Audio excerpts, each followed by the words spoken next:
Hello, it's Rafael Gutierrez, and welcome to our channel. Now, one of the things I'm going to tell you about today is I'm going to talk about how certain people develop power. Now, this may not be exactly the way you do it. It doesn't matter. Truth is, it's just all I'm trying to give you is the biomechanics behind how certain things can be done. And as I do this, I am going to mention a lot of different things, but I also want to tell you why I didn't. I'm going to do this instead of what I was continuation of the last one, which is I was talking about Naihanchi as trapping the legs. Now, interesting thing is, a lot of times people talk about how people have told me, well, no, Naihanchi doesn't mean anything. It's just the name of the kata. That's it. The thing I've found in Okinawan culture, at least my limited experience, is the names how they're written and how they're spelled, how they're written and how they're spoken has a lot of meaning. Now, when I mentioned when we looked at the Naihanchi, we could trace it back to someone from China who taught it to Matsumura. And when you are talking about Naihanchi being a Chinese kata, that means that if Naihanchi has a meaning in Chinese, in Mandarin, for instance, it is a meaning that we have to pay attention to. Now, Naihanchi in Mandarin apparently meant to trap the legs, and so that is one of the big things. Now, just to show you how important things are, a lot of time when one of the first times I went to Okinawa, I had been hearing people in the U.S. talking about how they were Hanchi and how oh Hanchi this and Hanchi that. And when I went to Okinawa, I made the mistake of calling one of my head instructors Hanchi, and he pretty much told me never call me Hanchi, not Hanchi. And later on, they were telling me that Hanchi, pretty much the way it said, Han means half, Chi means dead, and so this guy was in his mid 70s at the time, so he didn't want to be called half dead. I told that story to a friend of mine, and he said he made the same mistakes. And his sensei looked at him. He says, "I'm not a zombie. I'm not half dead." And so it's one of the things where it's if you actually look at it, what people say, even though it's written a certain way, the meaning of what is said is a lot of times taken as part of the area. Now, if you think of a lot of the different styles of Shorin-ryu. You have Kobayashi-ryu, Shobayashi-ryu, Matsubayashi-ryu. All of them can be read Shorin-ryu or the other way, Matsubayashi or Shogabayashi or Kobayashi. And they're both technically correct, and people chose that for a reason. And so names are pretty important. Now, as I mentioned that, I was thinking about my teacher. And my teacher was one of the people who actually did train with Shoshin Shibana, Sokan Hohan, and Shoshin Nagamine. His highest rank was through Shoshin Nagamine, which was a 10th dan. I think Shoshin Shibana gave them a 6th dan, and Sokan Hohan the 7th dan. And so this is a guy who actually did have a lot of experience with different people and was respected enough to be given higher ranks in different styles. What was interesting is my teacher, having all that information, would always tell me, Rafael, you have to go out and you have to look at what everyone else is teaching and find out what works for you and bring it in. Anything that works, you bring it in. Anything that doesn't work, you got to realize that, okay, well, this doesn't work for you, but it might work for someone else. He also used to tell me that as an instructor, I have to know why I'm teaching something. He would always say tradition is a bad answer to why a teacher is teaching something. There's always a reason, and so you have to understand what you're doing. He's like, if you're using tradition as a reason why, you may as well. He's like, do another art where tradition does make sense. If you're doing a fighting art, the reason has to be applicable. That's it. Now, some people may disagree, but that's what my teacher told me, and that's how I actually went about. He also told me to examine my own karate. His words at one point were, I'm going to teach you my karate. You're going to take my karate and make it your karate, and you're going to teach your karate to your students. What I took that to mean is, look, I have a limitation. My limitation is based on my experiences. You have other experiences, and so your karate is going to change based on that. And so that's one of the big things that, to me, was really important and has always remained important. He also knew that I had an MD and I taught anatomy, physiology in community colleges and universities. And so he told me, it's like, use your knowledge to figure out why we're doing these things. Don't just say, oh, well, it's this because someone told me. Figure it out. Figure it out for yourself. And it really did end up leading to an interesting relationship between me and my teacher. I mean, I really look at this person as someone who was really influential, not just in karate, but in the way that I look at all life. I have to look at what I do and what I teach and be able to give an answer for that. And recently, I went to a seminar at the Peaceful Warrior Martial Arts Center in Scottsdale, Arizona. I live in San Diego, so I ended up flying up there, and the seminar was amazing. They do the seminar; it's a friendship gatherings type seminar every year.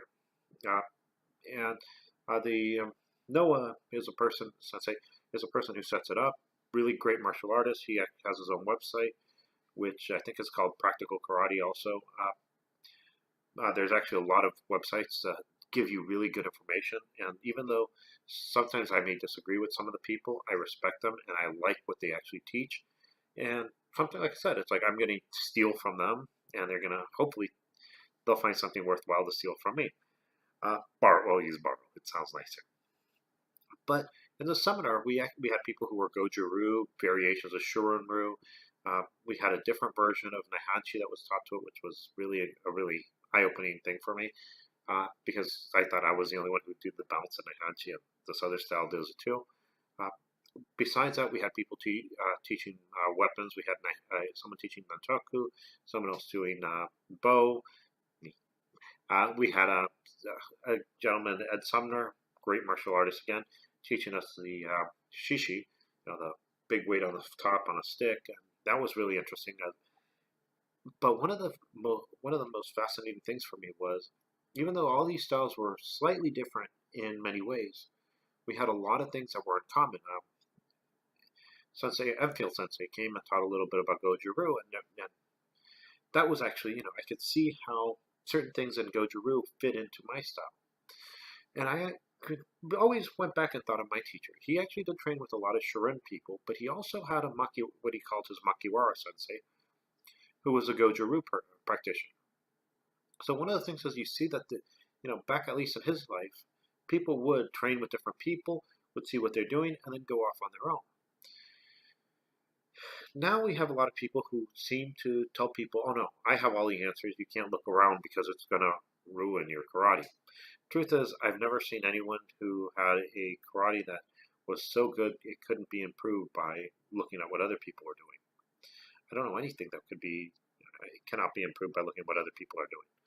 But anyways, the thing I ended up also finding is, not just in that weekend, but afterwards, I started meeting some people who had left their senseis. And most of these people left their senseis because they got to a point where they started seeing that what they had been taught for so long didn't make sense with everything else they were doing. And many of these people actually wanted to try other arts too to see, complement it. There's a gentleman I know here in San Diego who wanted to do Brazilian Jiu-Jitsu to complement his karate, and he was pretty much treated like a cult member who left the cult. And there's a lot of people who do this. If you're in a school where you're encouraged to cut off anyone who is no longer part of the school, you may really want to take a look at what your school is really doing, because that's cult-like behavior. I mean, if the person is a criminal or something, that's one thing. But if he just decided, hey, you know what, I need to check something out, if they're kicking them out because of that, be careful. Now, what I'm going to talk about today is about how power. And there are some people who their katas never move. There's actually some katas in certain styles which you stay low and you stay at that level. I actually belong to one of the schools where most of my katas, if you're punching or blocking high, you come up. If you're punching or blocking low, you come down. And so you have this bobbing. Now, some people say, oh, you don't do that because you lose power. Now, the question I would ask you is, what direction is the punch going? Now, if you think about it, if I'm standing here and I'm punching high, my punch is going in this direction. If I stay low and I punch here, I only have the direction coming here, so I'm robbing my power here. It's a vector. I'm only getting here, so I'm only getting part of the power. If I come up with it, I'm moving in this direction, same direction that the fist is moving, so I can actually use more of my body weight to develop the power to cause damage. If I'm punching low, I'm going to stand for this one. If I'm punching low, I'm coming this way. My power is going this way. It's not coming straight out, it's going down. So by dropping, I can actually get more power into my punch. Now, we're actually talking about two types of power, and there are people who use just that type of power, and there are times when that's really appropriate. One of the people who actually taught that type of power in the seminar, and you saw how it could work really well. But we also have another type of power, and the other type is actually in the hips. Now, some people will, for practice purposes, come together, bend here, and only use this part here. Now, that's one power, but you're losing the power down here. If I come here, I can develop more power here. I can still use the power here. And so you can get more of that, more of your body weight to come in. Again, if I'm actually coming up here, I'm actually throwing my entire weight up with my legs. So you can end up getting even more power when you punch. The reason has to do with how the muscles act on the body as well. Now, I've done a lot of stuff on posture, so I won't do that. I'm actually just going to leave it at that. So think about it. When you're doing your karate, how are you developing more power? Are you going to develop more power staying straight? Well, if I'm punching straight here, yes, I don't want to come up because that will actually do raw power. But if I'm coming down, yes, I want to drop to get the power of my body coming down. Think about this. I weigh 220 some pounds. If I come down, that's my weight's coming down. Yes, I'm coming down at that angle. So it's not going completely straight down, but I'm going to get some of it coming down there. If I'm coming up, my legs are actually developing the power to move myself up. Now, you then also have to look at what's happening on the inside of the leg. I'm going to turn this down. You have a lot of muscles pulling here. So if I'm moving here, I can actually use, they're called the adductor muscles, to pull here. So you can end up driving more power here. You can also use your back to tighten and push here. So you can pull in, pull the leg in, and push the hip. So here you can get that cranking using the lower leg muscles. Now, think about this. Where are the strongest muscles of your body found? Some people will say, oh, in the back. Well, truth is there are a lot of muscles in the back. But if you take your legs, each one of my legs is about this big. And if you were to actually remove everything but the bone, then most of the legs will be muscles. I'm sorry. You would end up having a bone about this big. So you're talking about from this area here to this area here, and most of that being muscle. Some nerves, yes, some blood vessels, but most of that's going to be big muscles that you can actually use to drive power. So if you're staying low for high punches, I would ask you, are you using more power or less if you can't get your leg muscles involved in there? If you're not sure, use Makiwara. If you think about it, here, I'm going to drop this here. I'm going to have to move this here. If you're here, this movement here can use the back of the leg, but if you're coming up, this is using the back of the leg and using the extensors as well. So one of the things when you start looking at muscles, don't just look at what you've been told, but start looking. Start actually examining the anatomy. Got the anatomy book here. See what muscles you actually are using to do certain things. And if it makes sense that you're isolating certain muscles, yes, sometimes you isolate them for training, so you get used to being able to use smaller movements, but pay attention to what you're doing. Examine your training and look at if it makes sense to you. The other thing I would tell you to do is look at what other people are doing. And a lot of times people are doing things, and they can even tell you why they're doing certain things a certain way. For instance, I met a woman who did a theatrical version of Wushu. And so when she did a high block, she actually came up and around this way. And so her blocks looked like this. And when I asked her why, she said, well, because this little block here doesn't show up doesn't show up when you're watching it in a theater. You need these big movements so that someone who's far away can see, oh, he's blocking and he's punching.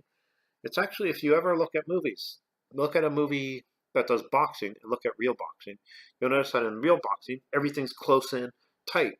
While in the movies, they're doing these big arching blows. Think about it. If a boxer did that big arching blow, he would be knocked out as soon as he came out here. So there are certain reasons why people do certain things, and you can ask them, and a lot of people can tell you why they're doing certain things.